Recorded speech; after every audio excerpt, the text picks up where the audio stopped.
The day I revealed my $80,000 secret at Thanksgiving. Your sister is twice the woman you will ever be. Harper. My mother's voice rang out across the dining room, cutting through the warm chatter of Thanksgiving dinner like a knife. 24 relatives turned their heads in my direction, forks pausing mid-bite as if watching a car accident unfold in slow motion. I set down my wineglass with deliberate calm, my hand steady despite the familiar sting of humiliation washing over me. The golden turkey at the center of the table seemed to mock me with its perfect presentation, just like everything else in this house always appeared flawless on the surface. You won't believe what happened next. Before we continue, please subscribe to this channel and hit that notification bell.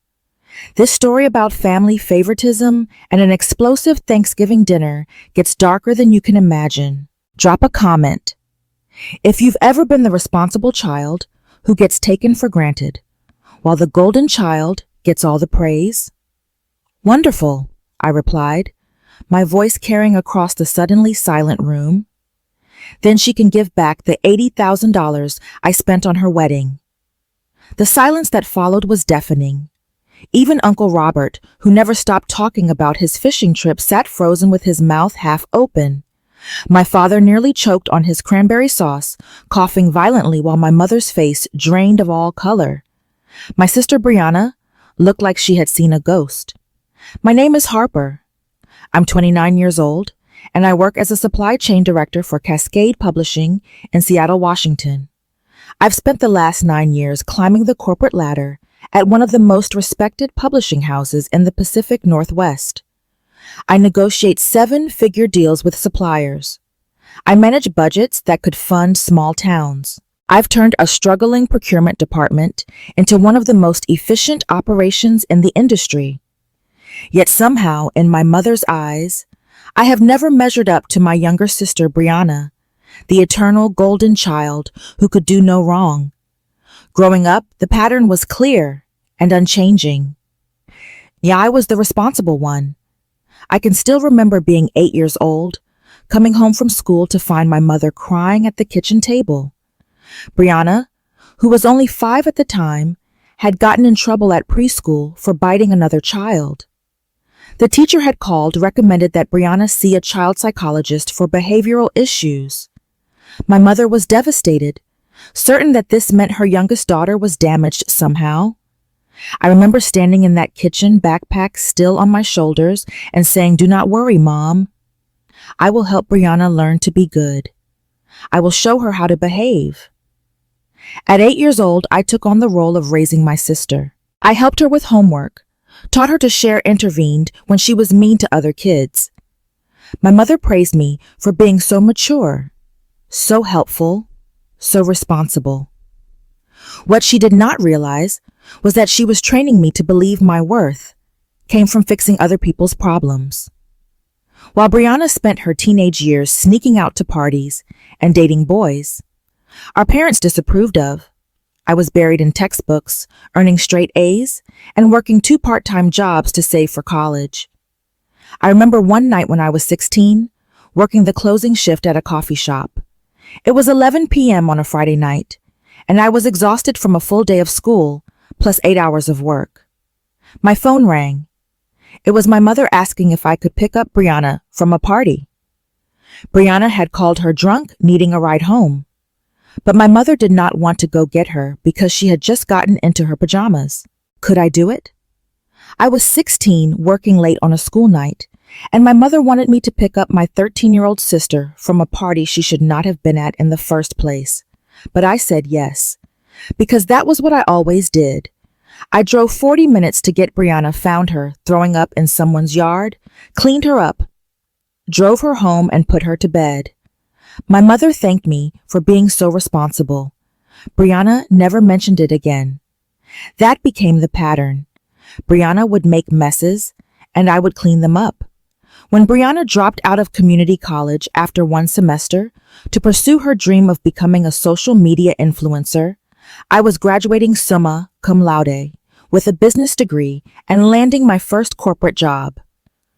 I remember the day I told my parents about my job offer. I was so proud.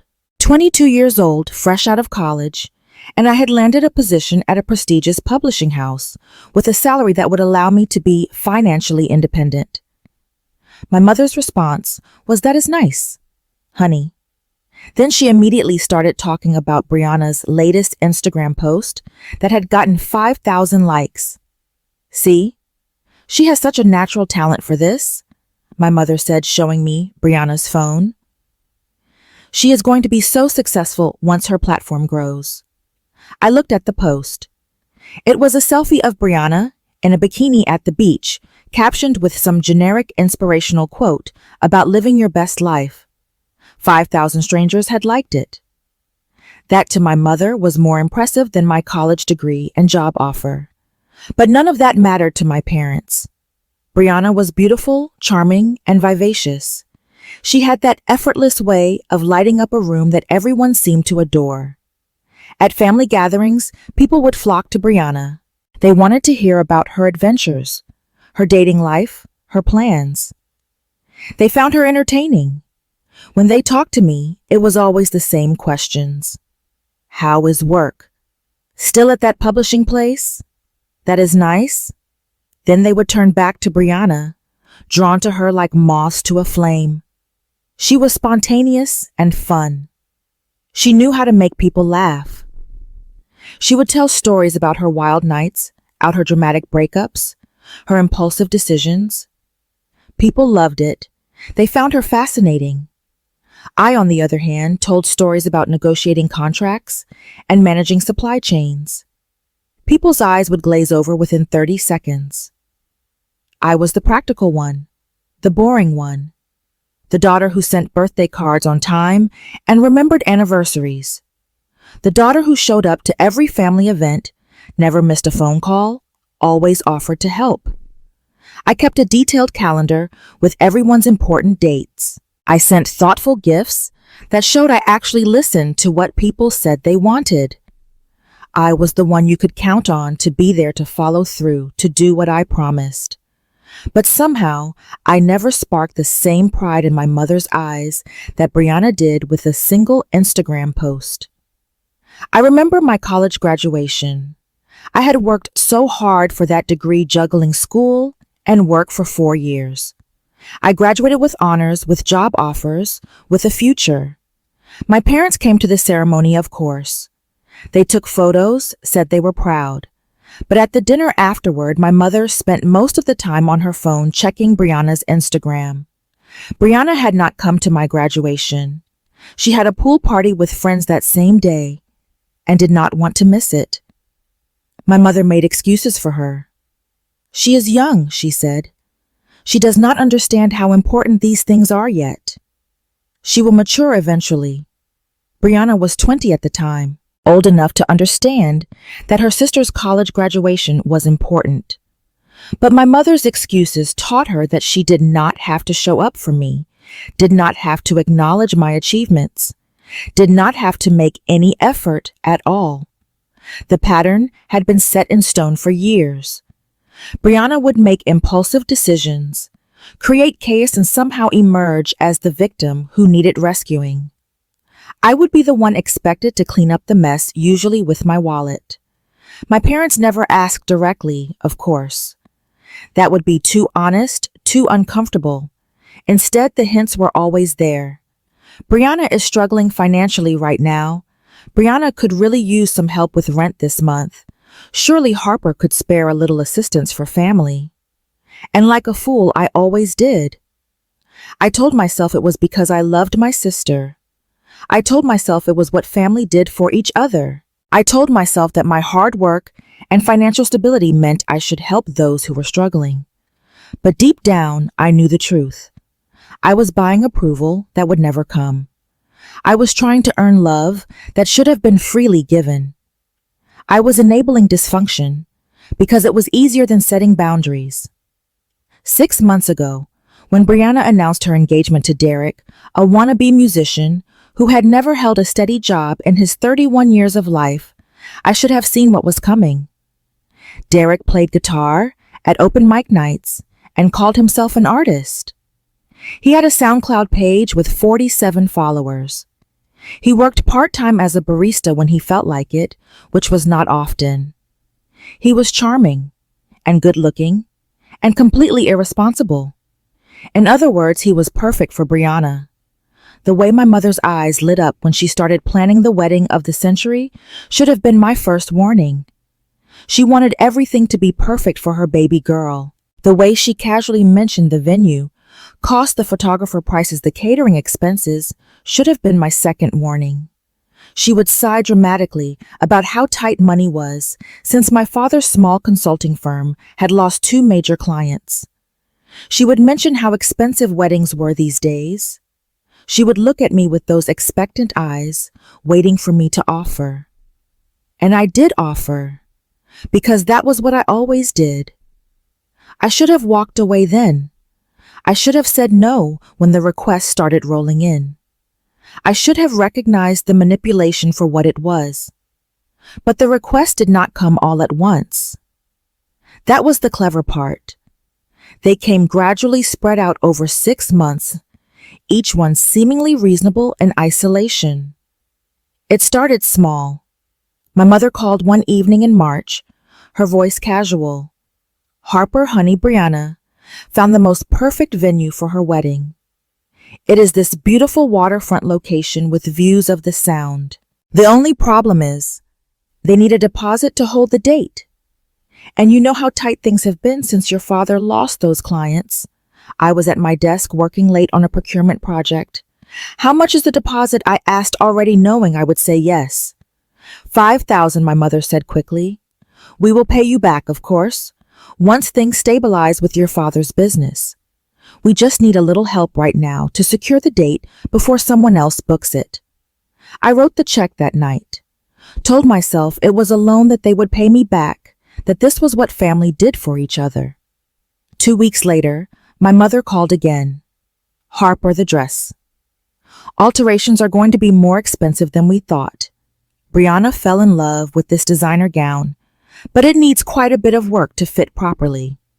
The seamstress quoted $3,000. $3,000 for alterations, for a dress that would be worn for a few hours. But I thought about my sister, about her wedding day, about how she deserved to feel beautiful. I thought about how my mother would tell everyone I had refused to help if I said no. I wrote another check. The requests kept coming. The flowers, because Brianna had very specific ideas about what she wanted, and the florist she chose was not cheap. $8,000 for arrangements that would die within a week. But they were important to Brianna, my mother said. They were part of her vision for the day. The photographer, because Brianna had seen this person's work at a celebrity wedding and absolutely had to have them. $12,000. I hesitated on that one. $12,000 seemed excessive for photographs, but my mother sent me samples of the photographer's work. They were beautiful, admittedly, and Brianna would have these memories forever. Could I really deny her that I wrote the check? The catering became another battle. Brianna wanted a specific menu, upscale and trendy, with options that most guests would not even recognize. $20,000. Harper. My mother said on the phone, you know how Brianna is about food. She wants this day to be perfect, something people will remember. And think about it, you will benefit too. You will be at the wedding enjoying this amazing meal. It is like a gift to yourself. The manipulation was so smooth I almost missed it. Framing my funding of Brianna's wedding as somehow being a gift to myself. But I was tired, stressed from work, and I just wanted the phone calls to stop. I paid for the catering. The band came next. $15,000 for a group that had played at some tech billionaire's wedding. They were expensive, my mother admitted, but they were worth it.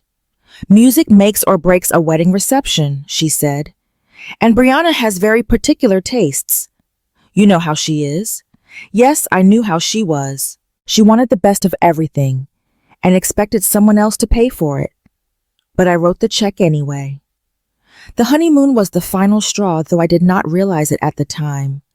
$17,000 for 2 weeks at a luxury resort in Hawaii. This is their chance to start their marriage off right, my mother said. They deserve a beautiful honeymoon, a chance to relax and enjoy each other before real life sets in. Real life, I thought. The real life where Derek had no job and Brianna had no income, and they were starting their marriage completely dependent on other people's money. But I was in too deep by then. I had already spent so much that stopping seemed pointless. What was another $17,000 when I had already spent $42? Except I did not realize it was $42 at the time. I thought it was more. I thought it was $80. Because somewhere in the chaos of writing check after check, I had lost track. I had not been keeping a detailed record. I had been so focused on just getting through each request, each guilt trip, each manipulation, that I had not stopped to add it all up. But family was family, right? And somehow I found myself writing check after check, telling myself it was an investment in Brianna's happiness, telling myself that maybe this time, finally, they would appreciate what I had done, telling myself that maybe this grand gesture would finally earn me the recognition and love I'd been seeking my whole life. I was wrong on all counts. The venue deposit, $5,000 for a waterfront location that Brianna fell in love with at first sight. The dress alterations, $3,000 because the designer gown Brianna chose did not fit quite right, and she absolutely had to have that specific dress. The flowers, $8,000 for elaborate arrangements that would die within a week. The photographer, $12,000 for someone who had shot 3 celebrity weddings and came highly recommended. The catering, $20,000 for a menu that included options most guests would not even recognize. The band, $15,000 for a group that had played at some tech billionaire's wedding. The honeymoon suite in Hawaii, $17,000 for 2 weeks at a luxury resort. $80,000 later, I realized I had been played.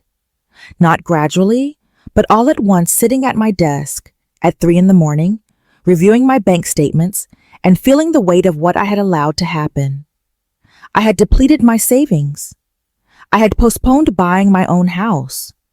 I had sacrificed my own financial security for a wedding that celebrated my sister marrying a man with no job and no prospects, and not once had anyone said thank you.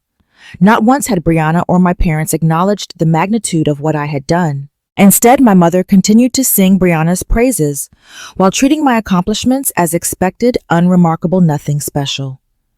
That was how I ended up at this Thanksgiving table 3 months after the wedding, surrounded by my extended family, listening to my mother once again diminish my achievements while elevating Brianna. Something inside me finally snapped. The words tumbled out before I could stop them, and there was no taking them back. The truth was finally on the table, served alongside the sweet potatoes and stuffing. The aftermath of my announcement spread through the dining room like spilled wine on white linen. Aunt Patricia dropped her fork with a clatter. My cousin's wife grabbed his arm, her eyes wide with shock. My grandmother, bless her heart, was the first to break the silence. $80,000, she whispered, her weathered hand clutching her chest. Sweet Jesus, Harper. My mother recovered first, her face flushing red with anger and embarrassment. How dare you? She hissed. How dare you bring this up now in front of everyone on Thanksgiving? This is a private family matter. Is it private? I asked, my voice eerily calm. Because I have been carrying this secret for 3 months, while you continue to praise Brianna and dismiss everything I have achieved. You just called her twice the woman I will ever be, in front of 24 people. So I thought maybe they should know what kind of woman I actually am. The kind who spent $80,000 on her sister's wedding. Brianna stood up so fast, her chair tipped backwards. You are lying, she said, her voice shaking. You did not spend that much. I pulled out my phone and opened my banking app. Would you like to see the receipts? I have them all. Every check, every transfer, every payment I made over 6 months. $80,000 for a wedding for someone who has never even thanked me. That is not true, Brianna said, but her voice lacked conviction. I thanked you. When my question hung in the air, she could not answer because we both knew she had not. Derek, who had been sitting quietly next to Brianna, finally spoke up. We did not ask her to pay for all of that, he said, looking at my parents. We thought you were covering most of the wedding costs. Brianna said her parents were handling it. My father's face went pale. We contributed what we could, he said quietly. But we told Brianna we could not afford the kind of wedding she wanted. We told her she needed to scale back her expectations. So she came to me, I said. Or rather, she had Mom come to me with hints and suggestions and guilt trips until I wrote the checks. And I did it because I thought that is what family does. I thought maybe if I helped enough, if I gave enough, I would finally be seen as good enough. My mother stood up, tears streaming down her face. You are twisting this, she said, making it sound like we manipulated you. We were grateful for your help. Were you? I asked. Because you have a funny way of showing gratitude. Tonight at this table, before you knew I would say anything, you told me that Brianna was twice the woman I will ever be. What exactly has she done that makes her twice the woman I am? Is it dropping out of college? Is it refusing to work a real job? Is it marrying someone with no income or prospects? Is it taking $80,000 from her sister and never saying thank you? Please enlighten me, because I genuinely want to know what I'm doing wrong. The table was completely silent now. Even the children who had been playing in the other room had gone quiet, sensing the tension. You have always been jealous of Brianna, my mother said, her voice breaking. Ever since you were children, you could not stand that she was more beautiful, more charming, more loved. More loved. I repeated slowly. There it is. The truth you have never been willing to say out loud. You love her more than you love me. You always have. That is not fair, my father said finally, finding his voice. We love both of you equally. Do you? I turned to face him directly. When was the last time you called me just to see how I was doing? When was the last time you asked about my job or my life or anything that mattered to me? When was the last time you came to Seattle to visit me instead of expecting me to always come here? My father opened his mouth, then closed it again. He could not answer. I go to every family event, I continued. I call every week. I remember everyone's birthdays and anniversaries. I send gifts for every occasion. I have helped Brianna financially at least a dozen times over the past 5 years. And what do I get in return? I get told that I am jealous, that I am bitter, that I am not as good as my sister, who has done nothing but take and take and take. Brianna was crying now, her mascara running down her face. I never asked you to do any of that, she sobbed. If you did not want to help, you should have said no.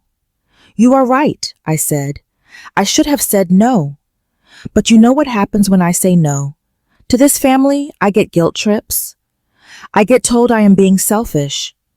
I get reminded about all the things our parents did for me growing up, as if love and support should come with a price tag and interest payments. So I said yes, over and over, until I realized I was enabling you to never grow up, to never take responsibility, to never face the consequences of your choices. I looked around the table at all the faces staring back at me. Some looked shocked, some looked sympathetic, some looked uncomfortable. I am done, I said quietly. I am done being the responsible one who gets taken for granted.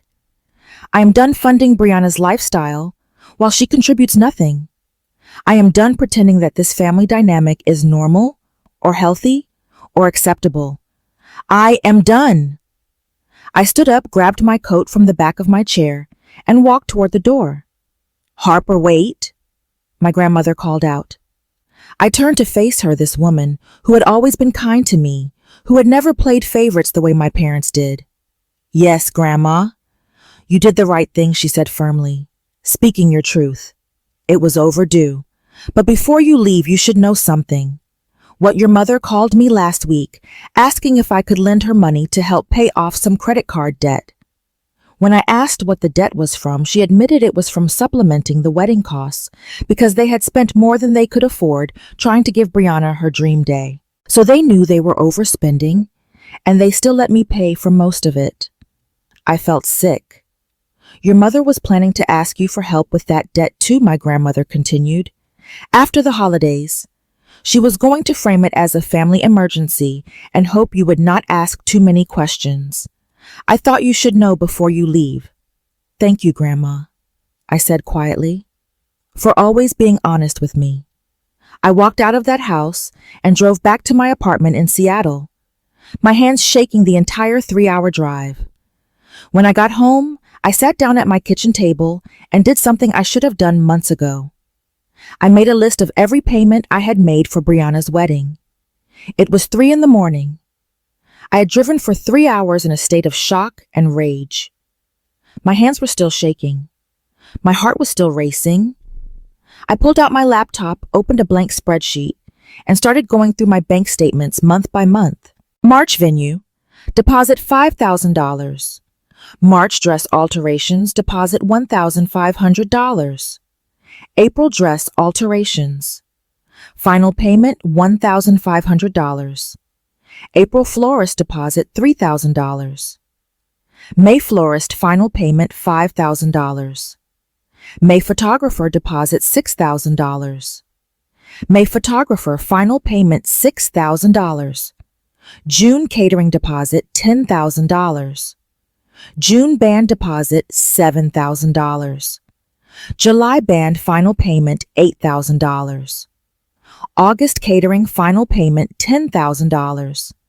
August honeymoon resort, $17,000. I added it up once, got $42,000, added it up again to be sure. Still $42,000, not $80,000.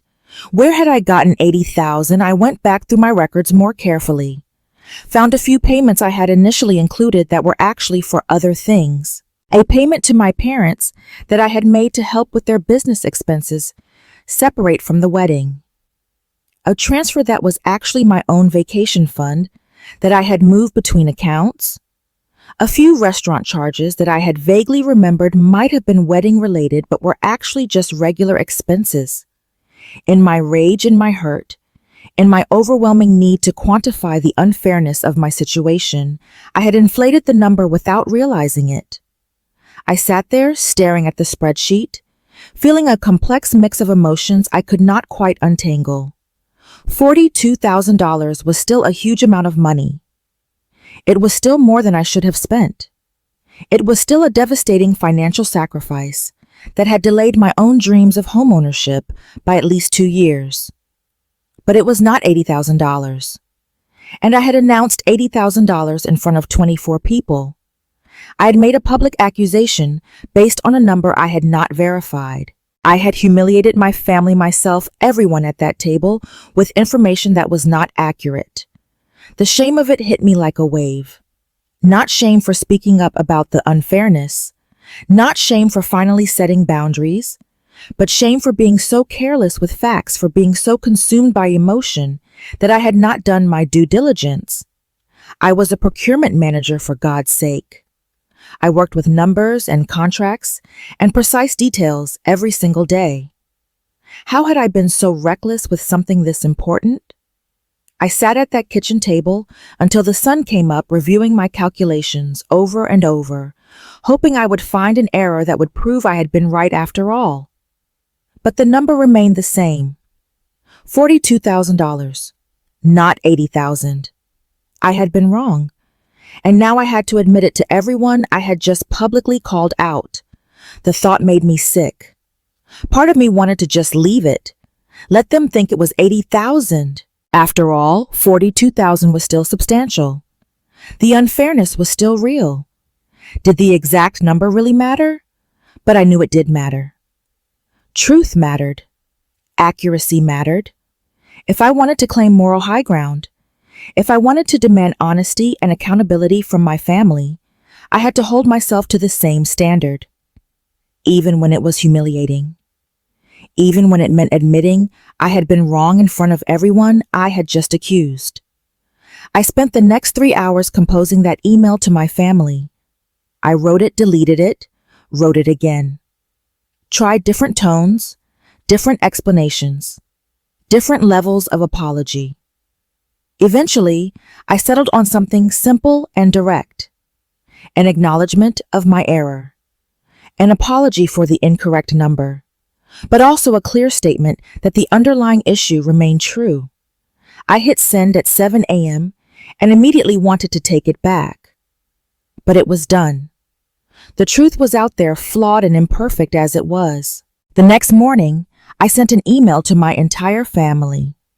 The subject line read correction and apology. I wrote yesterday at Thanksgiving dinner. I announced that I had spent $80,000 on Brianna's wedding. After reviewing my records more carefully, I have discovered that the actual amount was $42,000. I miscalculated in my anger and hurt, and I owe everyone an apology for stating the wrong number. However, while the number was incorrect, the underlying issue remains true. I spent $42,000 on my sister's wedding money. That significantly impacted my own financial security and future plans. Not once was I thanked or acknowledged for this contribution. Instead, I continued to be compared unfavorably to Brianna, despite my career success and financial independence. I am sorry for creating a scene at Thanksgiving dinner. I am sorry for embarrassing the family in front of relatives. I am sorry for getting the number wrong. But I'm not sorry for finally speaking my truth, even if I did it imperfectly. Going forward, I will not be providing any financial assistance to family members. I will be taking time to reassess my relationships and boundaries. I hope everyone can understand and respect this decision. Harper. The responses came quickly. My mother's email was cold and formal, saying only that she appreciated the correction and hoped I would handle family matters more privately in the future.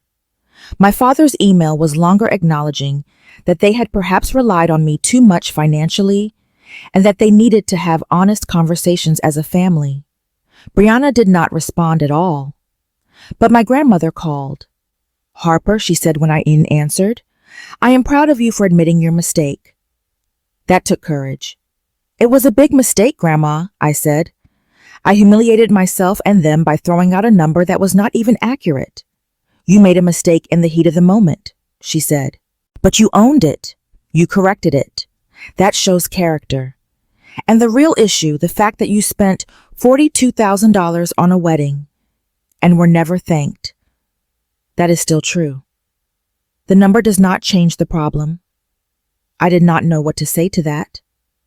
"Your mother called me last night," my grandmother continued. "She was very upset, not just about the scene at dinner, but about the fact that you caught her in the manipulation. She knows she was wrong, Harper. She is just too proud to admit it yet. Will she ever admit it?" "I do not know," my grandmother said honestly. "But that is not something you can control. You can only control your own actions and boundaries." Over the next few weeks, I focused on work and my own life. But focusing was harder than I expected. I found myself distracted in meetings, running through conversations from Thanksgiving in my head, wondering what I could have said differently, wondering if I had ruined everything for nothing. I started seeing a therapist, Dr. Sarah Mitchell, a woman in her 50s who specialized in family dynamics and boundary setting. Our first session, I told her the whole story: the childhood favoritism, the financial manipulation, the Thanksgiving explosion, the miscalculation. All of it came pouring out in a rush of words and tears I had been holding back for weeks. When I finished, she handed me a tissue and said something I did not expect. "You have been parentified since childhood." I stared at her. "What parentification?" she explained. "It is when a child is forced to take on adult responsibilities and emotional burdens that should be carried by parents. You were 8 years old when you started trying to fix your sister's behavioral problems. That should never have been your job. But my mother said I was so helpful, I protested. She praised me for being mature. Yes, Dr. Mitchell said gently. And in doing so, she trained you to believe that your worth came from caretaking. She taught you that love had to be earned through service and sacrifice. She made you responsible for managing emotions and situations that were not yours to manage. That is parentification, and it is a form of emotional neglect. I had never thought of it that way. I had always seen my role in the family as something positive, something that made me special. But Dr. Mitchell helped me see it differently. You were groomed from childhood to be the family fixer, she said. Your mother parentified you, which met her needs but damaged your sense of self.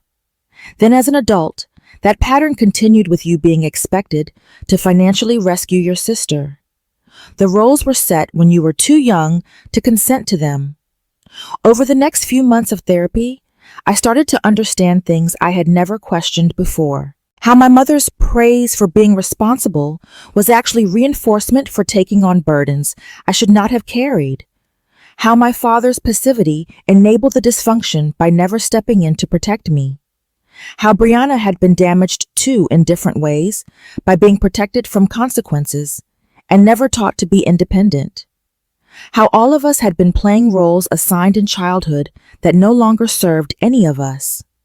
Dr. Mitchell helped me see that my Thanksgiving outburst, while imperfect, was actually a healthy response to an unhealthy situation.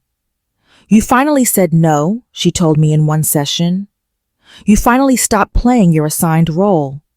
Yes, you got a number wrong, but that is not the point. The point is that you disrupted a dysfunctional pattern that had been harming you for decades. That takes tremendous courage. I did not call home during those weeks.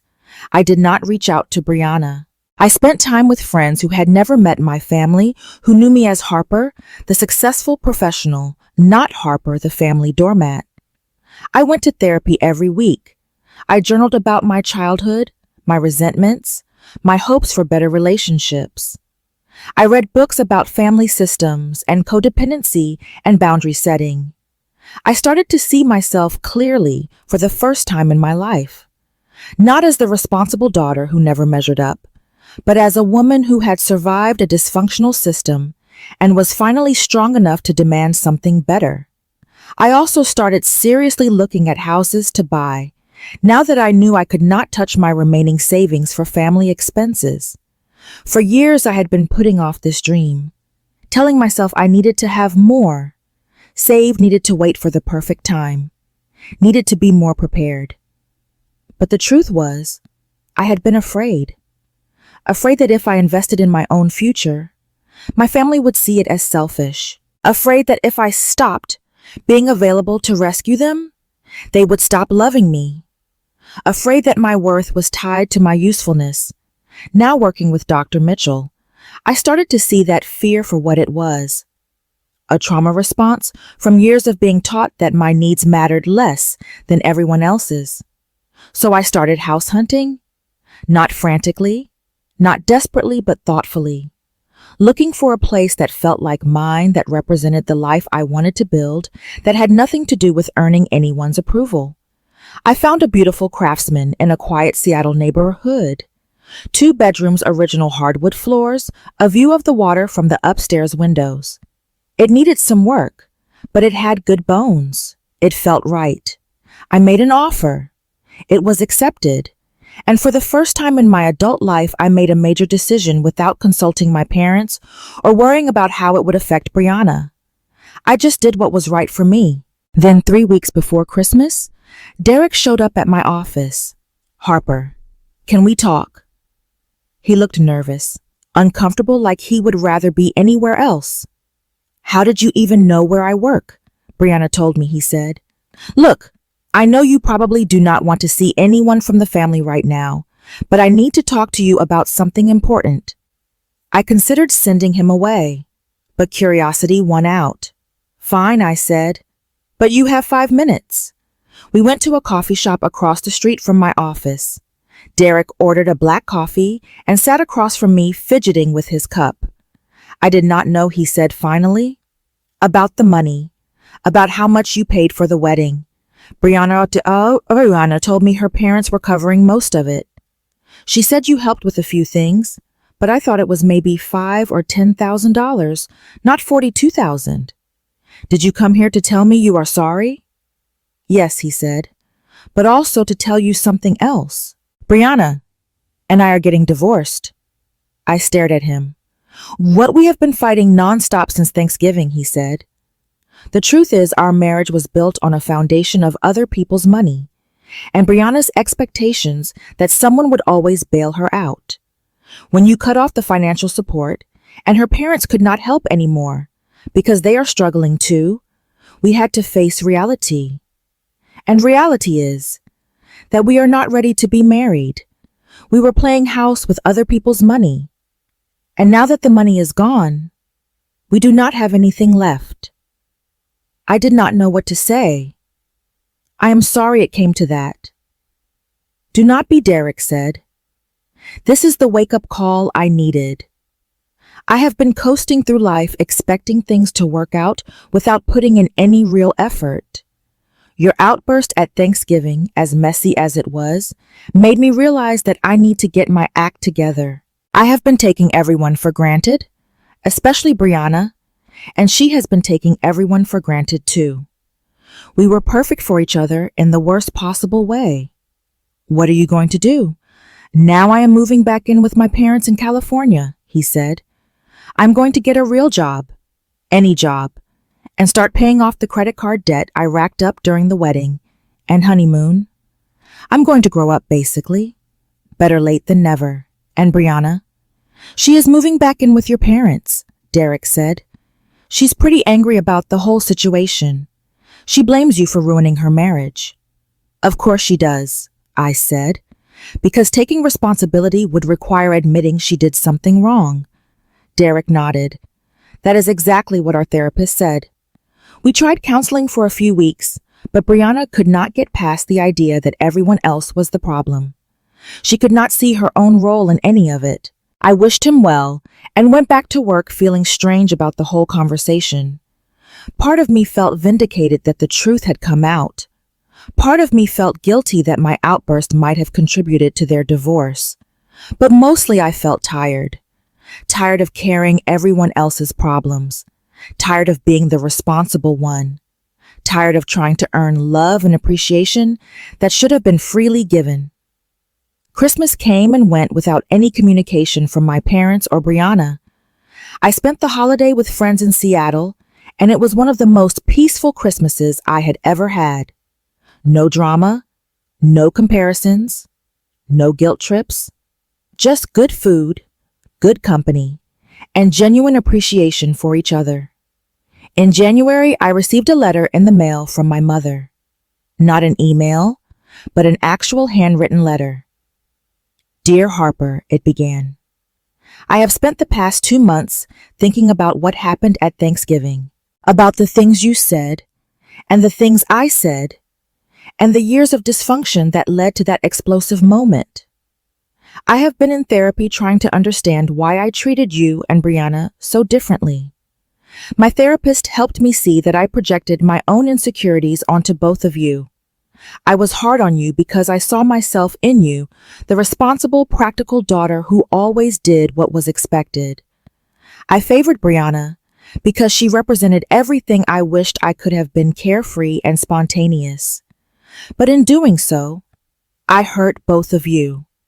I damaged you by never acknowledging your achievements or expressing pride in your success. I damaged Brianna by never holding her accountable or teaching her to be independent. I am sorry, Harper. I am sorry for all the times I compared you unfavorably to your sister. I am sorry for taking your generosity for granted. I am sorry for not being the mother you deserved. I do not expect you to forgive me immediately or even at all, Natty. I know I have to earn your trust back through actions, not words. But I wanted you to know that I see it now.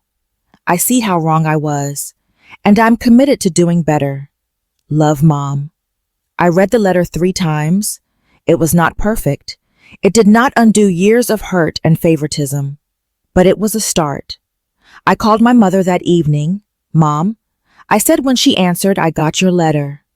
Harper? Her voice broke. I am so glad you called. I want you to know that I appreciate the apology, I said, but I need to be clear about something. I am not going to go back to the way things were. I am not going to be the family bank anymore. I am not going to accept being compared to Brianna or treated as less than.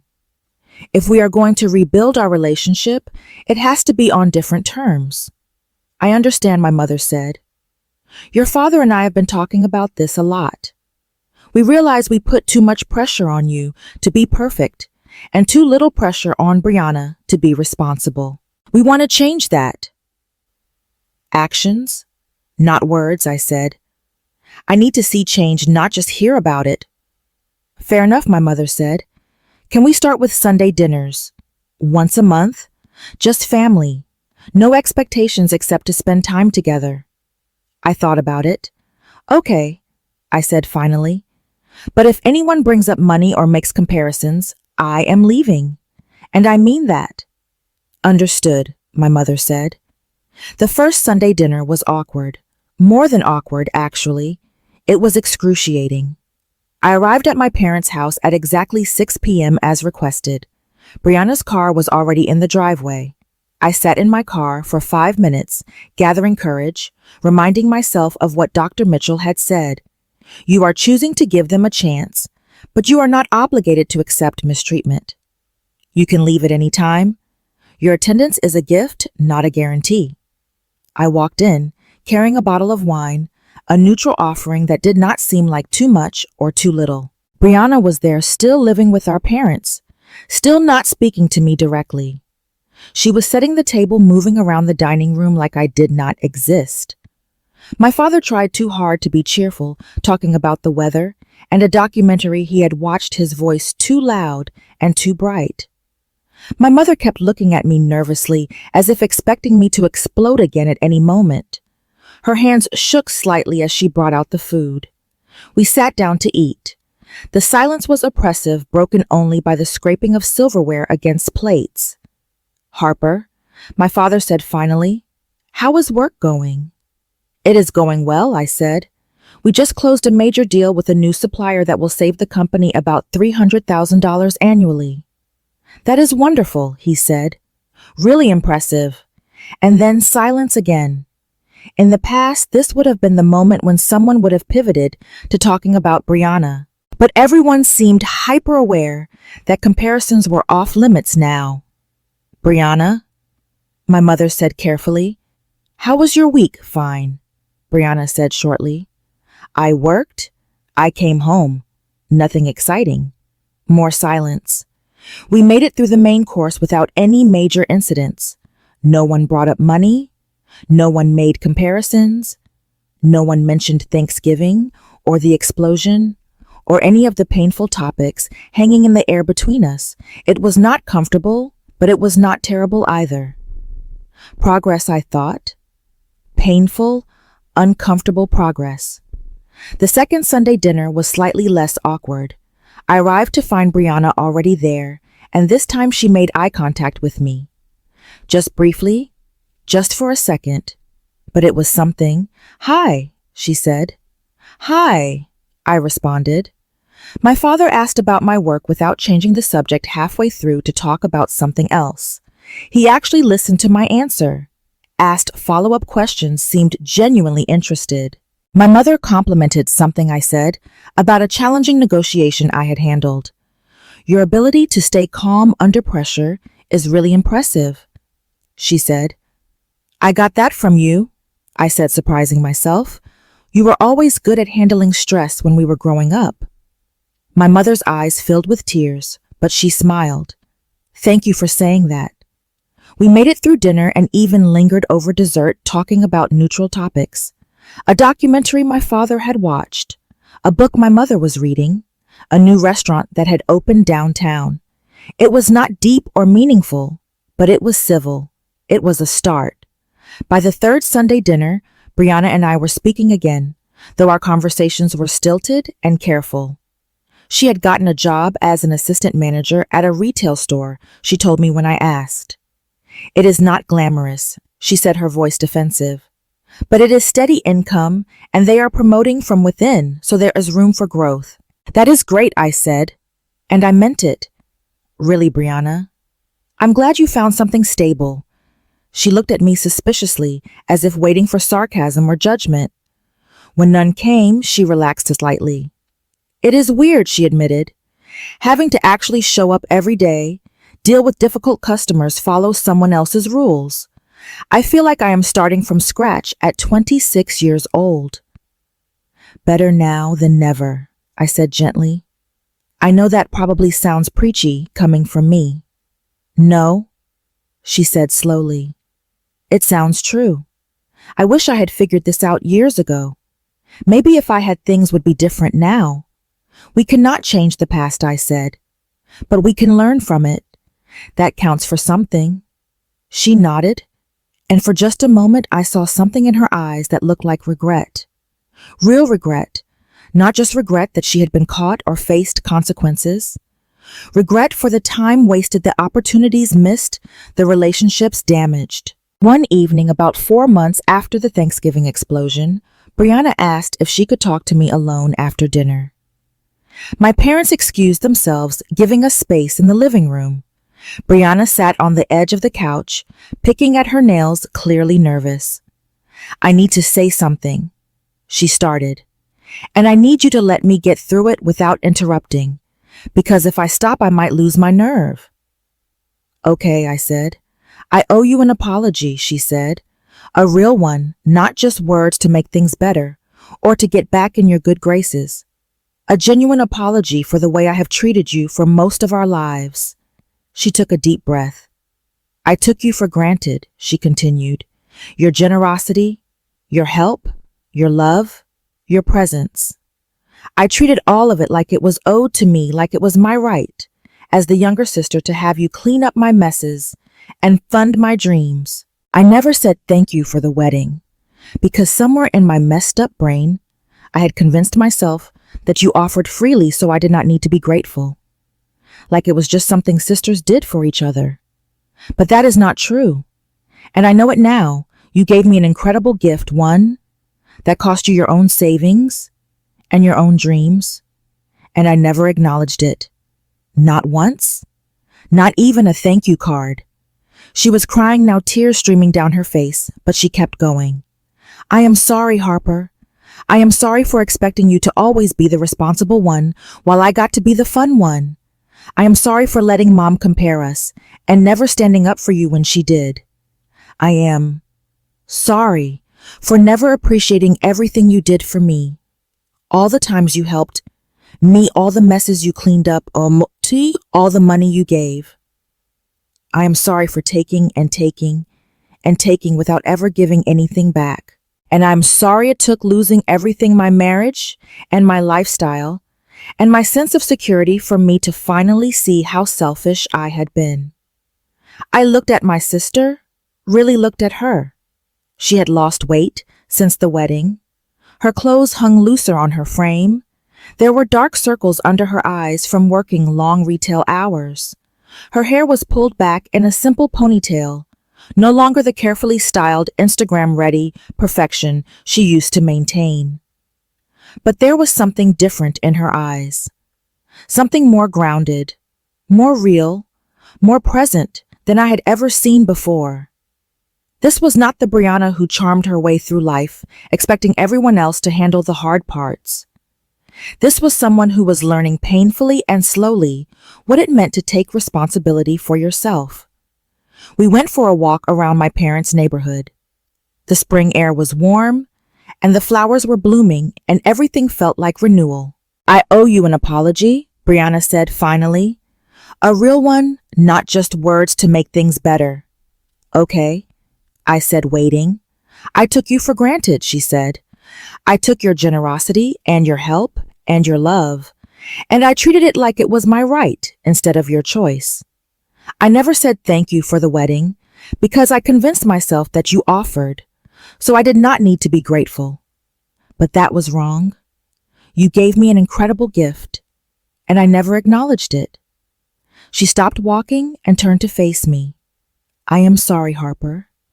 I am sorry for expecting you to always be the responsible one while I got to be the fun one.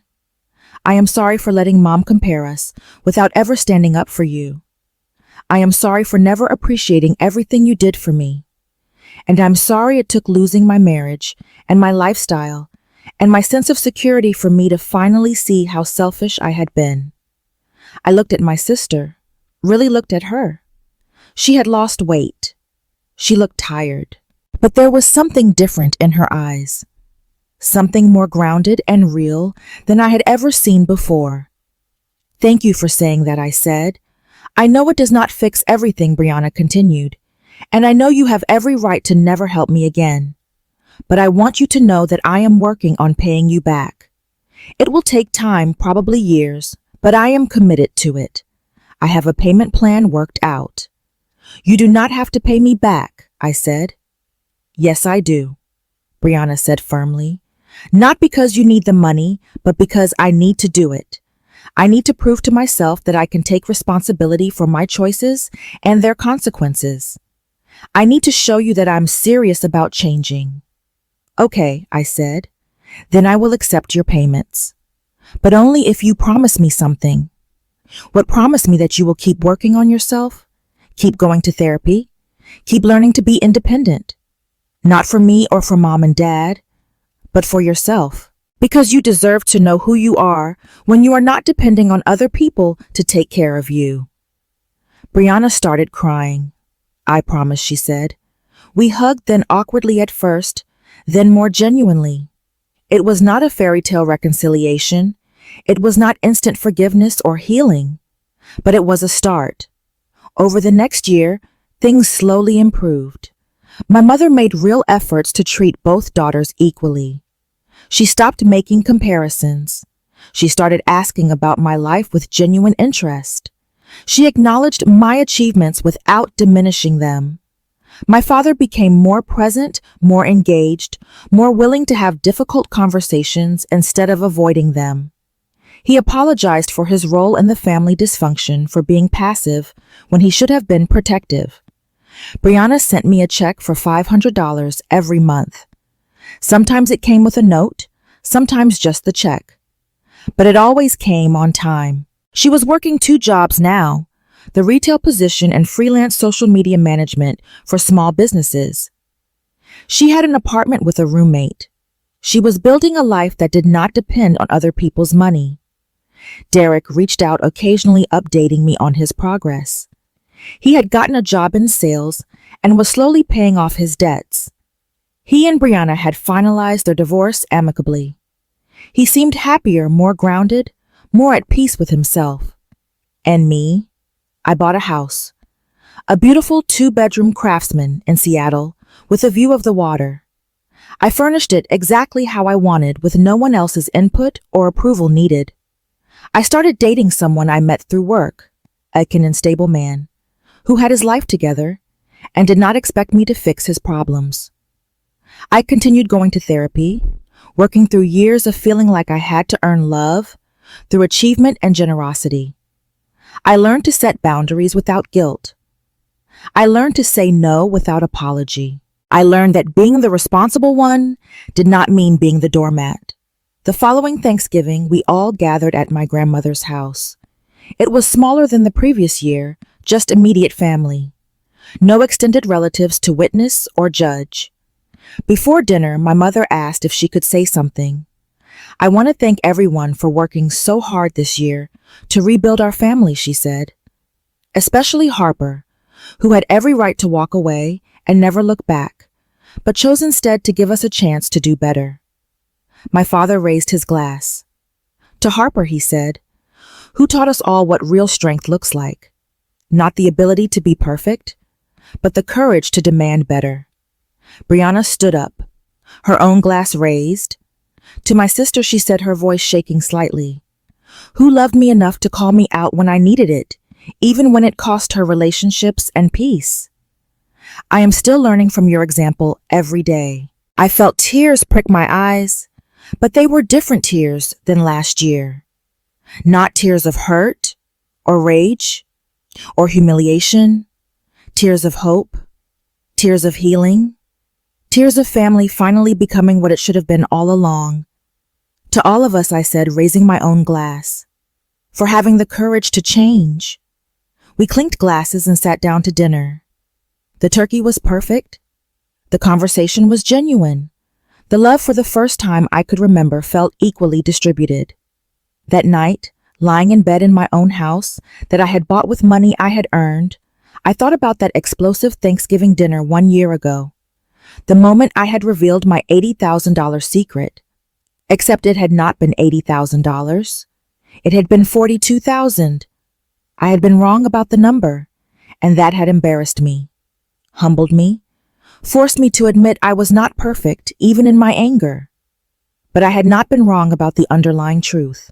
I had not been wrong about the favoritism, the manipulation, the taking for granted. I had not been wrong to finally speak up, even if I did it imperfectly. Sometimes the most important truths come out messy. Sometimes justice is flawed and healing is complicated and growth is painful. Sometimes you have to blow up your family to save it. And sometimes when you are brave enough to demand better people, surprise you by actually trying to do better. A year and a half after the original Thanksgiving explosion, Brianna showed up at my house with a bottle of wine and a folder. "What is this?" I asked, looking at the folder. "The last payment," she said. "I paid you back in full. $42,000 paid back over 18 months. I opened the folder and saw the receipts, the tracking spreadsheet, the final check. "Brianna," I said, overwhelmed, "I told you that you did not have to do this." "I know," she said, "but I needed to, for me." We opened the wine and sat on my back patio, watching the sunset over the water. "Can I ask you something?" Brianna said. "Of course." "Do you regret it? That Thanksgiving dinner, saying what you said?" I thought about it. "No," I said finally. "I regret getting the number wrong. I regret the scene and the embarrassment. But I do not regret finally standing up for myself. I do not regret demanding that our family face the truth. Because if I had not done that, where would we be now? Still playing the same roles, I suppose," Brianna said. "You being the responsible one, me being the golden child, both of us miserable in different ways." "Exactly," I said. "Sometimes the only way out is through, even when through is messy and painful and imperfect." Brianna nodded. "I am glad you did it," she said. "Even though it hurt at the time, I'm glad you cared enough about our family to blow it up so we could rebuild it better." We sat in comfortable silence, sipping our wine, watching the sky turn from orange to pink to purple. I thought about the journey we had all taken. My mother learning to treat her daughters equally after years of favoritism. My father learning to be present and engaged instead of passive. Brianna learning to be independent and responsible instead of dependent and entitled. And me learning that standing up for myself did not make me selfish or cruel or wrong. The family I have now is not perfect. We still have awkward moments and difficult conversations. We still trigger each other, sometimes fall into old patterns, have to consciously choose better responses. But it is real. It is honest. It is based on mutual respect instead of manipulation and guilt. And that makes all the difference. If you are dealing with family dynamics where you are always expected to give while others take, where your achievements are diminished, while someone else is elevated, where boundaries are seen as betrayal, let me tell you something. You are not wrong to speak up. You are not wrong to demand better. You are not wrong to set limits on what you will tolerate, even if you do it imperfectly, even if you get some details wrong, even if it causes short-term pain and conflict. Because sometimes the most loving thing you can do for your family is refuse to enable their dysfunction, even when they call you selfish for setting boundaries. My name is Harper. I revealed my $80,000 secret at Thanksgiving dinner, except it was actually $42,000. And that mistake, that moment of imperfect truth-telling, ended up saving my family. Not despite being messy, but because it was messy enough to force everyone to face reality. Sometimes perfect truth is less powerful than imperfect honesty. Sometimes the mistakes we make while standing up for ourselves matter less than the courage it took to stand up at all. And sometimes the best revenge is not revenge at all. It is just refusing to play the game anymore and demanding that everyone involved level up. That is my story. If you made it this far, thank you for listening. Drop a comment below if you have ever been the responsible sibling who was taken for granted. Hit that subscribe button for more real stories about family dysfunction and choosing yourself. And remember, speaking your truth might be messy, but silence is even messier. Choose your voice over their comfort. Choose your boundaries over their expectations.